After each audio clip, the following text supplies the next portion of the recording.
Hi, everybody. Carl Brunet. I'm part of the Walker Group, and this is Walker Talks, episode 8. And today we have a very special guest, a dear friend of mine, a dear source of reference, she has a big spot in my heart. Michelle Varin. Michelle Varin is the co-owner of Jardin Royal Gardens. It's a retirement home in Orleans, a very well-established retirement home in Orleans. They've created this niche market of like this French-Canadian part of town where not all of your residents, but a lot of them are French-speaking, but you do offer your care in both languages. Before we start, I wanted to talk about how we know each other, you and I. We've known each other for almost 10 years now. Time flies. Mm-hmm. And the retirement home's almost 10 years, so it's about the same time frame. That's true. So Michelle.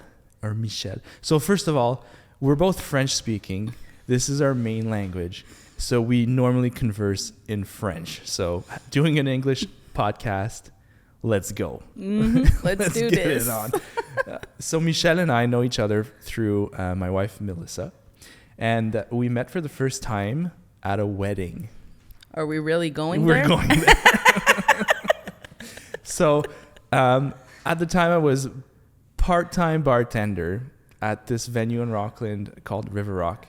And one of my best friends, Yannick, shout out, he texts me that day and he says, "Hey, are you working tonight?" And then I said, "Yeah, I'm working today." And he says, "My cousin's going to be there. Show her a good time, Mel." And then you're one of Melissa's best friends. Yes, so I show up with Mel. You show up with Mel at this wedding, which the wedding was one of your employees. Mm-hmm. Was she an employee at the time? Yes, she was. She's been there since the beginning. So I'm the bartender. Michelle shows up with Mel, and I'm behind the bar. And Michelle's like, "Oh, Mel, look at this guy. Look at his glasses. Look at his watch," and kept just egging on the whole night. And then the rest is history. Exactly. Wow. I like to think I was part of it. You were part of it. So that's the history between Michelle and I. Yes. But Michelle, for one, is a family woman. She has 2 kids, Michael and Livia. Mm-hmm. Married to Scott, friend of mine, mm-hmm. Your husband. Mm-hmm. But foremost, she is a businesswoman, a very good businesswoman, very driven, and has ideas all the time. A lot of ideas. Thank you. Tell the people watching your background, how you came to where you are now. Well, I usually start by saying that I was kind of born in the field I'm in today. So my grandfather opened his first retirement home the year I was born. So that was Orleans Villa back then, and he was kind of visionary because that concept wasn't really out there yet. If you were old and sick, you had to go into the nursing home system, the long-term care as we call it today. And there wasn't really an option if you were still independent and still wanted to have fun and you weren't going in for the care. So he saw a market there, and he opened the first retirement home in Orleans, in the East End area of Ottawa, let's say. And as we can see today, it was a good move because it became a very popular thing. So as my mother ran it, I was always there because she was the general manager for my grandfather, the owner. So it was a family thing. We were always there. My bus from school would drop me off at the retirement home until my mom was done work. So we'd spend a lot of time in that place. When he sold the retirement home businesses that he had at one point, we all thought we were going to go do something else. So I thought I was going to be a social worker and work with teenagers. Did my bachelor degree in psychology. So I really studied in fields that I was interested in, but ended up back in the retirement home industry. So I worked for big corporations for 10 years. it got me the experience I think I needed to have another point of view on retirement homes. But at the same time, it was very frustrating to have someone sitting in an office in Toronto telling me how to do things when I was seeing things in front of myself. Yeah. So very frustrating, especially for me getting told what to do. We all know that. But I was constantly fighting for the seniors to get more stuff out of their buck, let's say. Yeah. So my sister was in the retirement home industry also, working as an RN. And my mother, after they sold, kept working for the company that purchased the homes. Okay. So we were all living the same frustration in different homes. Yeah. So we approached my grandfather about 10 years, no, I would say now 15 years ago, to see if he'd be interested in backing us up, especially financially, to restart the process and open a new home. And he said, go for it, ladies. And here you are. Yes. 15 years was the dream. 10 years now that we've been open and very successful at it. Place is full, and we love what we do. How many? So in the industry, we call it beds. How many beds do you have in your retirement home? So I really hate that term. I know, but it's just because I grew up in the business too, so that's how we called it, right? But yes. How many residents do you have in your? So I have 95 units, so about 115 residents when we're at full capacity, like we are right now. And you tell us about the different levels of care that you offer in the. So we advertise our home as being for independent seniors. But for me, an independent seniors is still a senior. So we expect that they do have some needs and some care requirements, but we like to have them come in for other reasons than the care. So they're coming in because they want a better social life, they want great food, and they don't want to have to make it. They don't want to bother with cleaning anymore. So it's really for sagati, for like a luxury for themselves there, because they've worked hard their whole life. So now it's time that it pays off. So, but it doesn't mean that once they're in, we're not gonna keep adapting the services to the level that they get. Okay. So I say come in when you're well, and then we'll keep catering to your needs. Yeah. Do you say that? So we have retirement homes that can do long-term care. That you have retirement homes that can do assisted living. So people with dementia or Alzheimer, like that. At a certain point, is there a point where the care is more than what you can not offer, but like you're over your span of what your scope is? It could get there, but there is better places in the region for care, I would say. Okay. My ratio, nurses to residents, so I think that's an important thing to understand too. When you're going into a place, sometimes they use the terms assisted living or long-term care. Really what you want to know is what is the ratio nurse to resident. Okay. So our ratio is 1 nurse for 100 resident. Okay. And they always have to go by the worst case scenario. So that's at night. Yeah. So during the day, obviously, there's 3-4 nurses for everyone. But my ratio is 1 to 100. In an assisted living setting, you'll get 1 nurses for 20 to 30 residents. Okay.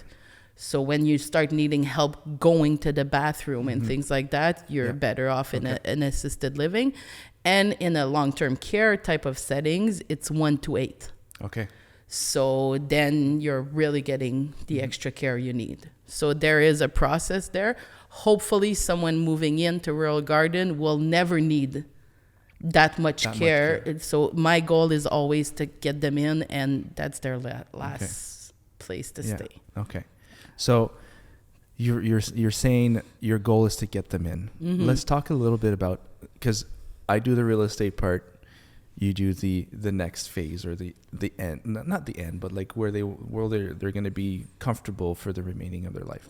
So we talk a lot often about this, and I want you to explain a little bit on your end, because on our side, when I go into a home and the person is often there with their son or daughter, which they are close to retirement themselves, because at 70, so we have, on my end, it's the stress of, how are we going to do this? How are we going to get rid of everything that mom and dad have, and things like that?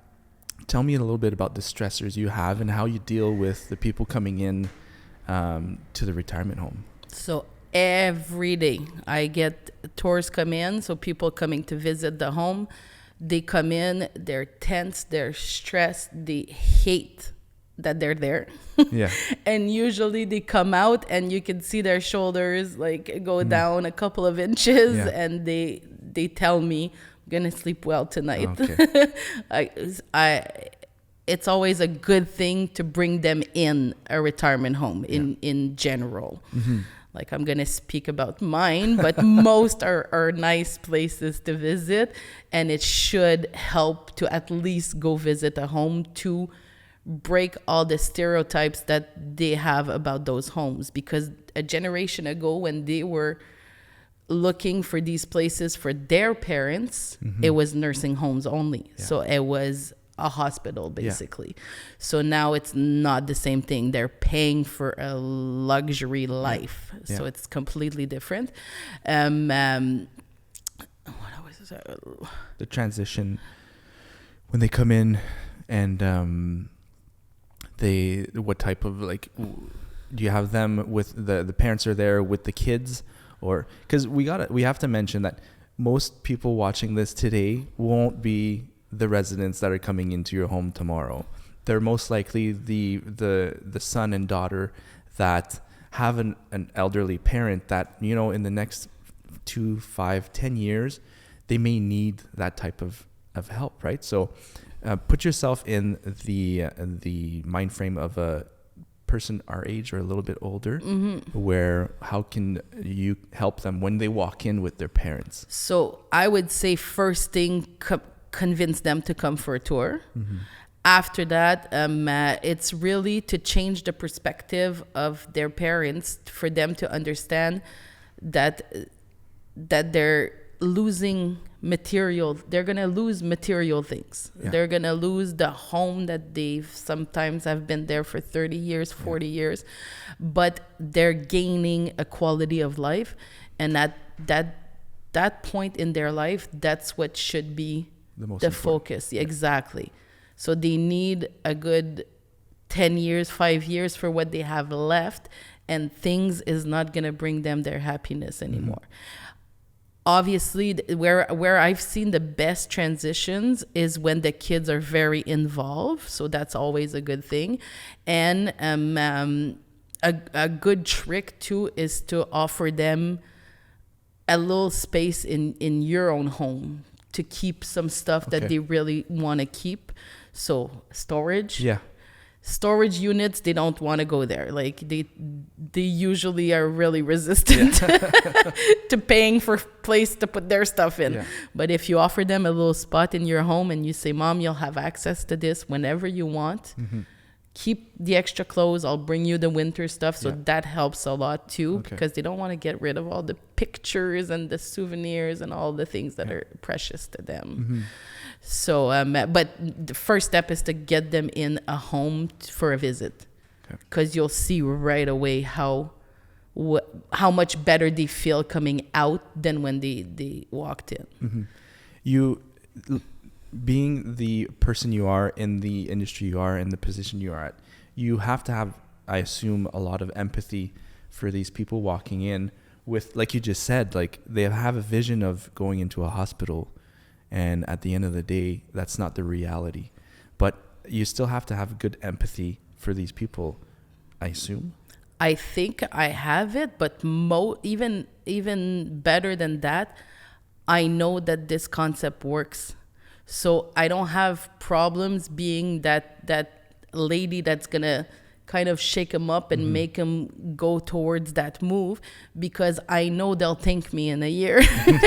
So after they'll be moved in, they look at me and they say, Michelle, I should have done this sooner. If I would have known this this is what I was walking into, I would have done it sooner. So knowing that, you might hate me right now because I'm pressuring you, but you'll love me in 3 months or in a year because you'll know that this was the best thing for you. So knowing that makes my job a lot more fulfilling, let's say. Satisfying, fulfilling. Yes. You go to home at night knowing that you're helping people, transition to the next phase of their life, and you want to offer that next phase where they're going to be able to enjoy it. And I know that once getting them in and through that transition is probably the worst part. It's like a Band-Aid that you have to hurt. It's going to hurt for now, but you're going to thank me later. You're going to feel better after. So, no. And then once they're in, well, then me, my sister, and my mom's job as owners is to make sure that what I said you were going to get, you are going to get, and you're going to be happy for the rest of your life within our walls. You touched on a good point. You said you, your sister, and your mom. So, we did talk about it a bit earlier, but how is it to run a business with family like that? Just quickly. It's always a challenge, but I feel like I couldn't do it any other way because we're very strong, 3 strong women that know what they want, but that are ready to work for it. So we can trust each other. So I know that if my sister's doing something, she's working hard at it and she's going to make it the best that she could. So, and she has the same trust in me. So it's the best way to do it, because I think I would have trust issues if I wouldn't have that relationship. You know yourselves well enough to know that, because you each have your own strengths. Yes. You each have your own path in life that brought you to owning and managing this massive business. And it wouldn't, like you said, it wouldn't work any other way, because you guys that if you leave, the place is well ran, and you understand and you trust your mom, you trust your sister, and they trust you as well. I hope. You're still there. I hope so. Talk about a little bit, because you guys are 3 women living in like, maybe not as much today, but growing into a man's world. Like, these are big corporations, opening up these retirement homes all around Ottawa, and here you are, 3 petites filles. I think that the industry in general would gain a lot from having more women in charge of those homes. I don't know if it's just me or it's a stereotype, but I feel like we usually see the angle of the care and the well-being and even the fun factor more than men would, where there's the game of numbers too. Yeah. So how much profit you want to make but to keep a quality of life. We're 3 women that speak from the heart, and that we don't really care about the numbers, which is sometimes a problem, but but you run a well-oiled machine. Exactly. I wanted to talk about the fun that you have, and I speak from experience because we've been there through many events that you guys host every year, through different seasons of the year as well. And now I see it with people that you refer to our company, and then I can tell them, like, this is the place to go, because they're still active. You touched on that point where if you don't remember your son, your daughter, things like, there's a different better path for you. But people that are still very active and want to have less maintenance in their house, don't have to change the roof next year, or the windows, or this, or the paint and stuff like that, and they want to just turnkey operation where you can just wake up in the morning, go grab your breakfast, and then take off for the day or stuff like that. And have great parties. And that's what I wanted to talk about. The fun that you have. Like, talk a little bit about, like, I know right at the top of my head the few events that you do, but why don't you elaborate on the, like, 2 or 3 main events? Well, first, the fact that you've been, you know that it's the type of event where everybody's invited. Yeah. So we like to include our friends, which is kind of family, into those events. We like the mix of generations between the seniors and our generation, their kids. Their kids are always welcome to those events too. Just as an example, Mother's Day brunch, we're having 160 guests this year. So it's becoming a big event.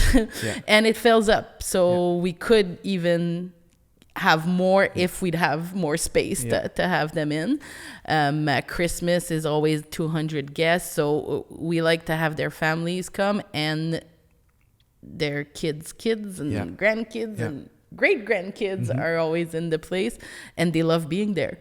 So at this point, grandma that wouldn't have been able to have her family over at home because it's too much preparation and cleaning up after, where we do the work and they can have their whole family over. So it's just seeing their face to have a big table full of their family. That's all that they want, right? And then you do and then I do the dishes. You do the dishes. Sure. You don't even do the dishes at home. That I know for a fact. So, but we have good people. We have good people. Yeah, you have very good people. But also you do like a summer bash where you're outside on your courtyard. You have a live band.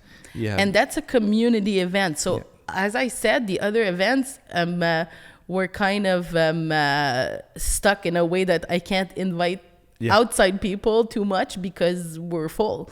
But that barbecue that we do every summer outside, the space is pretty much unlimited and we make it a community event. So that's another great way to get mom. Come and check it out. Yes. Without being an official visit. Come for a barbecue at World Garden. And you have, what's the fish? Le doré? Le doré. So my walleye. A walleye. Yeah. So my grandfather had a tradition with, he had a fishing camp up in Le Gouin.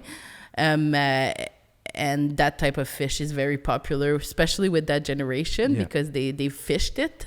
So we do my grandpa's recipe with bites at the beginning of the barbecue. So good. It's really popular. So and then the other event that you do that's a great success every year is your lobster night. Yes. So lobster night's actually a fundraiser. So residents are able to participate if they want to, but it's also a community event where everyone comes together to raise some money for the Rendez-vous des Aînés d'Ottawa. So we really like to focus, if we're gonna raise money for a charity or a cause, it's always gonna be senior groups because those are the people I want to make happy. So no, it's a big event. It sells out every year, 200 guests, and it's a lobster feast. It's so good. Yes. So All good. you can eat lobster. All you can eat lobster. Okay, so I think that pretty much sums it up with what we wanted to talk about today. I want to thank you for accepting this invite and coming on the podcast. And for anybody that has watched this, if you have any questions pertaining to either the transition between, owning a home and going into a retirement home, or even just selling a house or anything, leave a comment in the section below. Like this podcast. If you leave a comment, we can have this directed over to Jardin Royal in Orleans. And they'll be more than happy to answer any questions and greet you at their location and see what it actually really is. And then break that, I want to say stigma, but, really make them see what it is for what it is. So, merci beaucoup. No problem. Tu peux dire de rien, en fait. We're French. Ça m'a fait plaisir, Okay. Carl. Good to see you. And see you guys on the next episode. Thanks for watching.